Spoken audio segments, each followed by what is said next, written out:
Accounting principles are generally based on practicability, subjectivity, convenience in recordings और all of the above। तो जो accounting principles है वो generally base होते हैं प्रैक्टिकेबिलिटी पे भी, सब्जेक्टिविटी पे भी और कन्वीनियंस पे भी। ठीक है, तो करेक्ट ऑप्शन रहेगा आपका ऑल ऑफ द अबव, यानी कि D part is the correct answer. तो सेकंड क्वेश्चन क्या कह रहा है, realization concept implies the receipts of the order, the delivery of the goods, the receipt of cash from customers, none of these. तो इसका correct answer जो है वो है रियलाइजेशन कंसेप्ट क्या इंप्लाई कर रहा है, डिलीवरी ऑफ द गुड्स।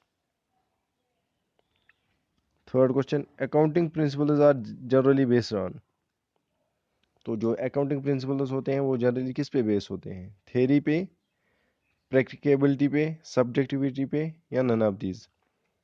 तो जो अकाउंटिंग प्रिंसिपल्स है वो जनरली किस पे बेस होते हैं, प्रैक्टिकेबिलिटी पे। तो B is the correct answer. तो question number 4, accounting principles can be classified into. जो हमारे अकाउंटिंग प्रिंसिपल्स है वो उनको हम accounting principles can be classified into, हम इनको प्रिंसिपल्स को कितने क्लासेस में डिवाइड कर सकते हैं या कितने काइंड्स में हम इनको डिवाइड कर सकते हैं।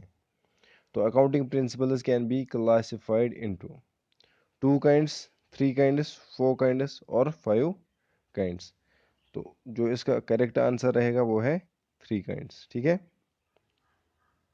काइंड्स होंगे debit the receiver, credit the giver, debit what comes in, credit what goes out, और तीसरा क्या होगा, debit all expenses and gains और credit all incomes and profits. Question number 5, a person और enterprise to whom a debt is owned. तो अब अगर आपके ऊपर किसी का भी कर्जा है, यानी कि आपने किसी से भी पैसा लिया है, आपको उसका उधार तो चुकाना ही पड़ेगा ना। तो वो क्या होगा, accounts receivable, note payable, note receivable या अकाउंट्स पेएबल। तो आपने उसको पैसे वापस कर देने हैं जो आपने लिए हैं, तो वो क्या होगा, अकाउंट्स पेएबल, यानी कि आपने वो पैसे जो है आपने लिए हैं वो आपने उसको वापस कर देने हैं। तो करेक्ट ऑप्शन रहेगा आपका डी पार्ट, यानी कि accounts payable. A business event which can be measured in terms of money and recorded in the books of account is called। तो कोई भी बिजनेस इवेंट जिसको हम क्या कर सके हैं, मेजर कर सके हैं इन टर्म्स ऑफ मनी, यानी कि money measurement concept, and recording in the business and recorded in the books of accounts is called, उसको क्या कहेंगे हम, तो उसको हम कहेंगे ट्रांजैक्शन। तो transaction is the correct answer. The expression of the equality of an equity's assets with the claims against them is referred to as। तो कोई भी expression, the expression of the equality of an entity's assets with the claims against them is referred to as, तो उसको हम क्या कहेंगे, ए है accounting equations, accounting transaction, bookkeeping और none of, वो क्या होगा, accounting equation।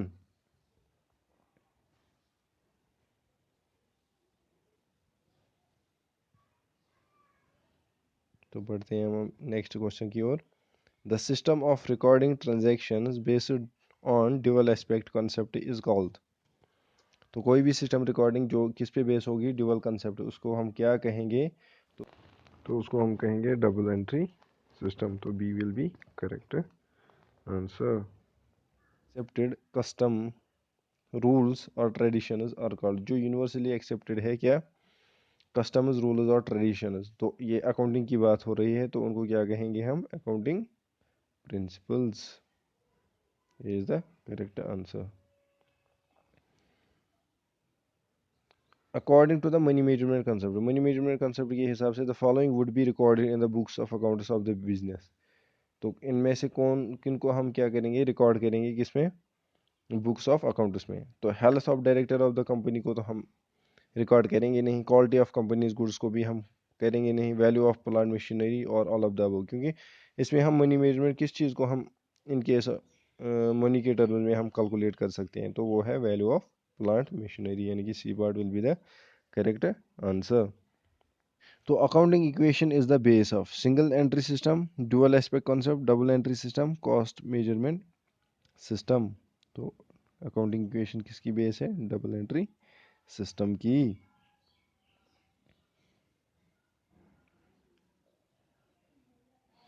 तो accounting principles are generally based on, तो ये हमने ऊपर कर लिया है, इसको हम स्किप करेंगे। Accounting principles can be classified into, तो ये भी हमने ऊपर कर लिया है, इसको भी हम स्किप करेंगे। तो क्वेश्चन नंबर 15 पे आते हैं। द अकाउंटिंग इक्वेशन रिप्रेजेंट, जो ये अकाउंटिंग इक्वेशन है वो क्या रिप्रेजेंट करती है? Resource are allocated at cost price, owners give money to for business, resources in the business are equal to source of business, और resource in the business are not equal to the source of businesses.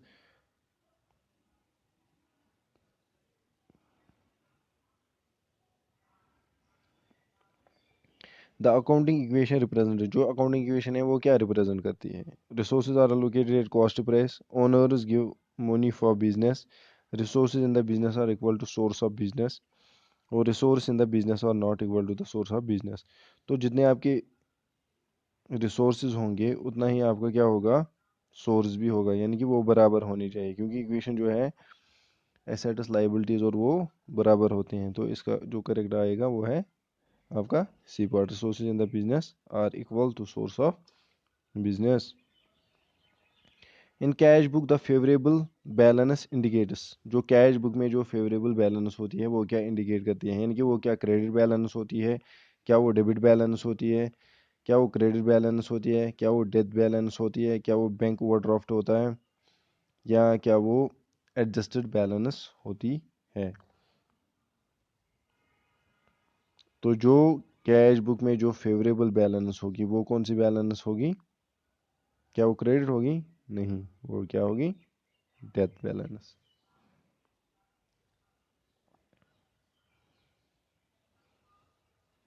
तो जो cash book, in cash book the favourable balance indicator, जो cash book में favourable balance होगी वो क्या होगी? वो होगी डेबिट बैलेंस, यानी कि डेबिट बैलेंस होगी वो, क्रेडिट बैलेंस वो नहीं होगी, वो होगी क्या होगी? Debit balance. और ऑन द बैंक स्टेटमेंट, जो अब होगी क्या? बैंक स्टेटमेंट जो होता है, ये तो हमने बात की कैश बुक की। अब अगर हम बात करेंगे बैंक स्टेटमेंट की, on the bank statement cash deposited by the company is known as. तो जो बैंक स्टेटमेंट में हम जो क्या कहते कैश डिपॉजिट करते हैं, या कोई भी कंपनी जो कैश डिपॉजिट करती है बैंक स्टेटमेंट में, वो क्या, उसको क्या दिखाया जाएगा? क्रेडिट, डेबिट, लायबिलिटी और एक्सपेंस। तो उसको क्या दिखाया जाएगा? क्रेडिट। वो बैंक स्टेटमेंट में क्या आएगी? क्रेडिट। और अब अगर हम कैश बुक की, जो कंपनी का कैश बुक होता है उसमें वो क्या आएगा? Debit, favourable balance. तो बैंक रिकॉन्सिलेशन स्टेटमेंट जो होता है, बैंक रिकॉन्सिलेशन स्टेटमेंट कंपेयर से बैंक स्टेटमेंट विद। तो बैंक रिकॉन्सिलेशन स्टेटमेंट कंपेयर करता है बैंक स्टेटमेंट को किसके साथ? Cash payment general, cash receipt general, financial statements, या कैश बुक के साथ। तो correct answer will be, bank reconciliation statement को किसके साथ कंपेयर किया जाता है? कैश बुक के साथ। What is deposit in ट्रांजेंट in bank reconciliation? What is deposit in ट्रांजेंट in bank reconciliation? तो डिपॉजिट इन ट्रांजेंट जो बैंक रिकॉन्सिलेशन स्टेटमेंट होगा आपका, तो डिपॉजिट इन ट्रांजेंट क्या कहलाएगा? Added to bank balance, subtracted from bank balance, subtracted from the cash book balance, added to cash book balance. यानी कि जो आपका डिपॉजिट इन ट्रांजेंट होगा, तो उसको हम क्या करेंगे? जो डिपॉजिट इन ट्रांजेंट होगा बैंक रिकॉन्सिलेशन स्टेटमेंट, उसको हम किसके साथ, क्या वो हम उसको ऐड करेंगे बैंक बैलेंस के साथ, क्या हम उसको सब्ट्रैक्ट करेंगे बैंक बैलेंस से, क्या हम उसको सब्ट्रैक्ट करेंगे कैश बुक बैलेंस से, या क्या हम उसको ऐड करेंगे कैश बुक बैलेंस के साथ? तो हम उसको ऐड करेंगे बैंक बैलेंस के साथ, क्योंकि वो ट्रांजेंट में है अभी, डिपॉजिट जो हो हमने किया हुआ है लेकिन वो अभी ट्रांजेंट में है, तो उसको हम ऐड करेंगे किसके साथ?